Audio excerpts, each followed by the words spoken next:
Hey guys, Peter here to tell you about the latest from Carnation, Cursed Mortality, out November 3rd on Season of Mist. The album has 8 tracks, 35 minutes in length, and this is the band's third full-length studio album. They are a Belgian death metal band. As far as the design goes, I love the direction that they took with this album.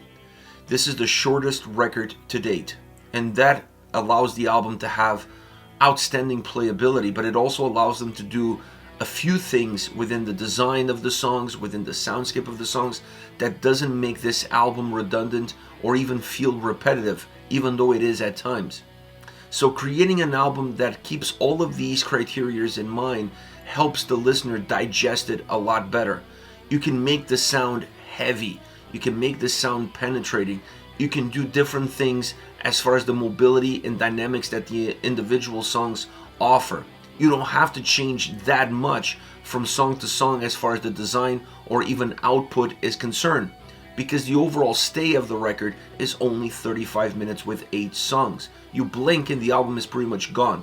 So you can do a lot more with a lot less when you have a structure, a design like this. You're enhancing all the qualities that the album has and minimizing all the downsides of the record.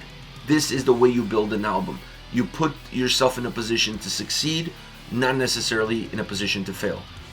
As far as the sound is concerned, this is obviously a very heavy and brutal record, but it's an album that has interesting mechanisms and interesting dualities that really offer a pungent, a heavy, brutal, but also very blackened sound experience from beginning to end. A sound experience that never really changes. The DNA of this record becomes defined with the first song on the album, and that song sets the path, trailblazes the path for the rest of the album. It's not a record where different tracks offer you different perspectives or even different levels of brutality.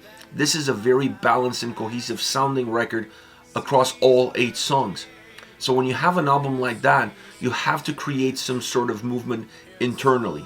And I think the first element of movement of this album comes from the guitar sound. A guitar sound that has a little bit of a yin and a yang. Overall, the guitar sound on this album is very heavy. It's also very grimy. There's a little bit of dirt on this album. The guitars are not overly polished. It's not an overly produced album. There is grit in the overall sound, and mostly coming out of those guitars. So when you have that grit in the sound, and the sound is heavy, it allows you to then introduce a little bit more driven, a little bit more penetrating riffs that also have a blackened element to them. They're still connected to the heavier side because of how they make you feel. That darkness, that dark atmosphere that they create, you also find that in the grit of the heavier side of the guitar sound. So you're getting 2 different experiences, but they're not necessarily worlds apart, even though sometimes they feel like they are. There is something that brings them together, that connects the 2 worlds and allows them to coexist in the same songs consistently across all 8 tracks. Then you have the drum sound. The drum sound, while not having a partner to play with, it changes the intensity throughout the tracks and throughout the momentums of the songs. Sometimes feeling a little bit more predominant in the mix, pushing themselves into the forefront, and you can feel it. That's when the songs create a sense of volume, and the volume on this album is never hollow. There's a lot of thickness within that same volume, and sometimes they become a little bit more subservient to what the guitars are doing, and they fall a little bit further back, still creating a sense of volume, more of a shape of what the volume is, so that once that volume gets increased on the drum side, the borders are already there. You're just filling in the blanks. So also creating movement from that standpoint. Now the bass sound on this record, it doesn't play as much of a role as the drums or guitars, but I felt like a lot of that griminess, a lot of that rustic feel that the album has, that underproduced aspect, almost organic live as far as the outcome is concerned, you feel like the bass also plays a very important role in defining it, almost pairing up with the guitars, almost becoming a third guitar. So that is the way in which they build this record. They built the record with a lot of thickness, with a lot of volume, heaviness, but still very penetrating at the exact same time, allowing that heaviness to move quickly and move well so that the tracks feel a lot more fluid and a lot more dynamic. The only element on this record that doesn't have movement, that doesn't change, that doesn't morph, that doesn't evolve are the vocals. The vocals are extremely consistent from beginning to end, but I don't mind. You need something consistent. You need something that kind of grounds the record, grounds each and every single song, so you can have the songs have mobility, but you always feel connected to how the vocal approach kind of brings it all together. And that's exactly what you're going to get on this album.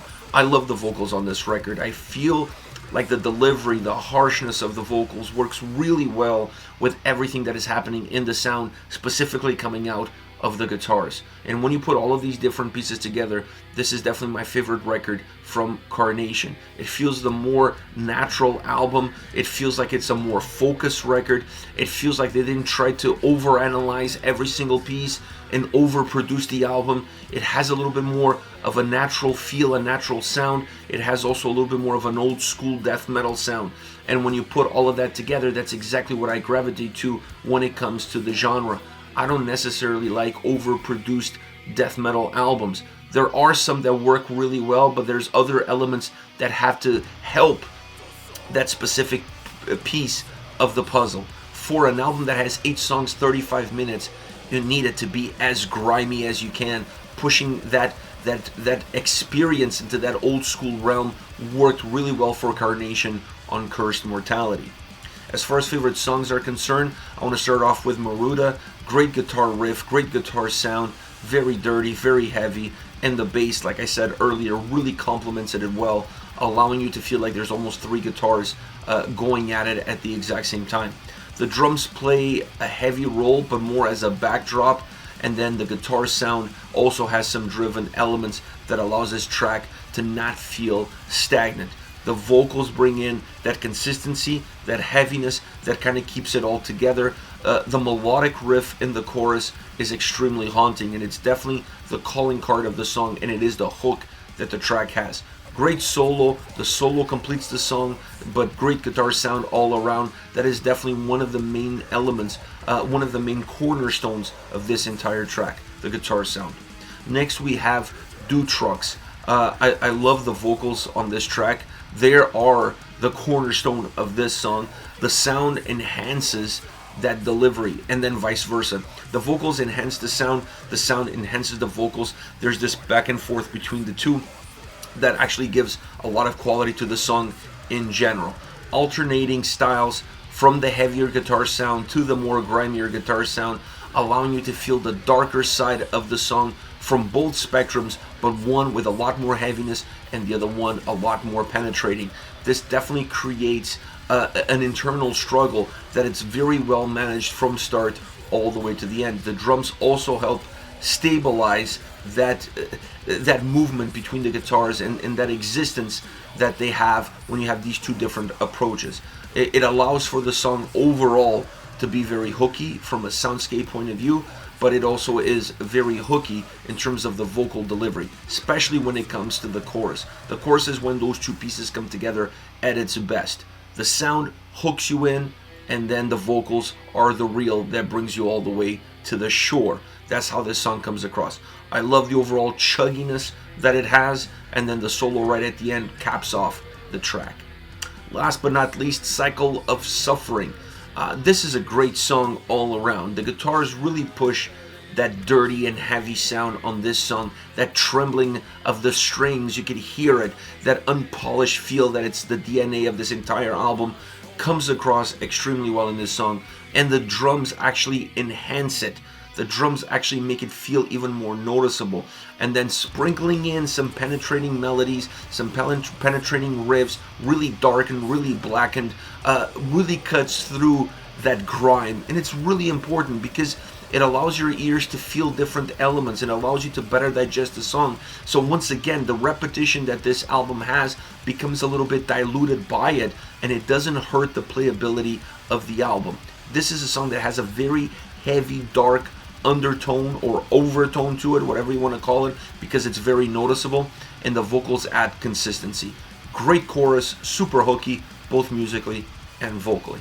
This is it, Carnation with Cursed Mortality on November 3rd on Season of Mist. Let me know your thoughts on the band, on the singles. Use the comment section below. I'll be reading those and getting back to you. Take care, guys.